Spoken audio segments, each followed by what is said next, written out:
आजिठारु पुरी श्रीमंदिर नाटमंडप मरामती कार्य आरंभ होईछि। प्रथम पर्याय लुहाभार कढ़ा जाई स्टेजिंग बा मंचा करा जाईछि। पूर्वरु नाटमंडप उपरि भागरे 10 रु अधिक पकेट्र मरामती करा जाइथिला। नाटमंडप और जगमोहन संजोग स्थल रे जेउ पानी गळुथला ताकू सफा करी मरामती करा जाउछि।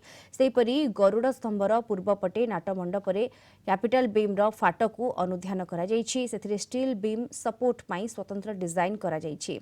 सिंहद्वार गुमुटरे जेभଳି स्टील बीम लगा जाइछि सेही आधार रे नाटमंडप बीम रो मरामती करा जिवो। 120 दिन मध्यरे काम सारिबाकू हाईकोर्ट को निर्देश रहिछि। एथिपई मार्च 19 सुधा बीम रो फाट मरामती करी स्टेनलेस बीम लगाजिबो नै लक्ष्य रखा जाइछि बोली कहिसंती एसआई अधिकारी।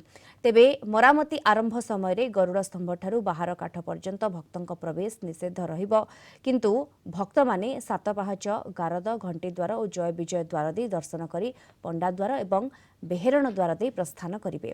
मार्च 19 जाए एभली दर्शन व्यवस्था रहिबा नै श्रीमंदिर प्रशासन पक्षरु सूचना दिया जाइछि। ए मरामती को नै सेवायत और श्रीमंदिर प्रशासन मध्यरे किभली समन्वय रहिबो कहिसंती वरिष्ठ सेवायत। भक्तंक श्रृंखलित दर्शन सहित मरामती कार्य करबा नै छत्तीसा नियोग बैठक रे निष्पत्ति निया जाइथिला। आमर गोटे लगी इन्स्पेक्शन पे गोटे भाड़ा लगी आम आज डिसमेंटालिंग करूँ। डिसमेंटालिंग कर तार गोटे पुणी वर्किंग प्लाटफर्म कराब। वर्किंग प्लाटफर्म हेल्ले जेहेतु बीम गुड़ा बहुत ओजन रही तेणु से अनुसार गोटे प्लाटफर्म तैयारी कराऊे।